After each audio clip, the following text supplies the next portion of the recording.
मसीह में आपकी सलामती हो। खुदावंद आप सबको बरकत दे। मेरे अज़ीज़ों, जैसा कि आप इस तस्वीर के अंदर देख रहे हैं और तस्वीर के ऊपर लिखा, क्या ये मसीह कौम की हालत नहीं? ज़रूर सच लिखें।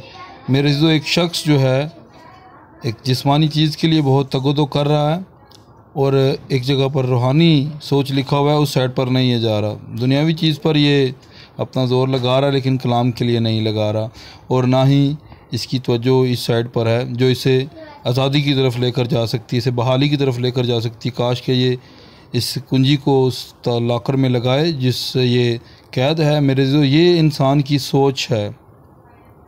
खुदा ने उसे दो रास्ते दिए हैं, अच्छाई की तरफ भी जा सकता है और बुराई की तरफ भी जा सकता है। अगर वो अच्छाई की तरफ जाए, इस कुंजी को लगाए, तो खुदावंद यीशु मसीह के लहू ने आपको बहाल किया हुआ है। अगर आप इस साइड पर आएंगे तो बहाल होंगे और आज़ादी आपका मुकद्दर होगा।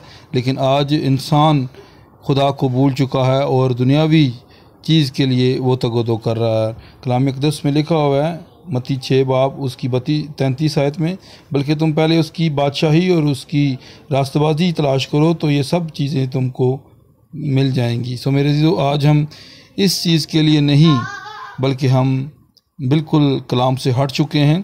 कलाम अक़दस लूका 11 बाब में लिखा है, दुनिया में कोई ऐसा बाप है, तुम में कोई ऐसा बाप है? यीशु मसीह सवाल करते हैं, जिसका बेटा उसे मछली मांगे वो उसे सांप दे, अगर अंडे मांगे तो वो उसे बिच्छू दे। मेरे जो कोई ऐसा शख्स नहीं, अगर उसका बाप बेटा से रोटी मांगे तो वो उसे पत्थर दे, ऐसा कोई शख्स भी नहीं है। तो कलाम में लिखा है कि फिर तुम्हारे मांगने पर तुम्हारा आसमानी बाप तुम्हें रूहुल कुदस क्यों नहीं देगा? वो हमें रूहुल कुदस देने के लिए बिल्कुल तैयार है।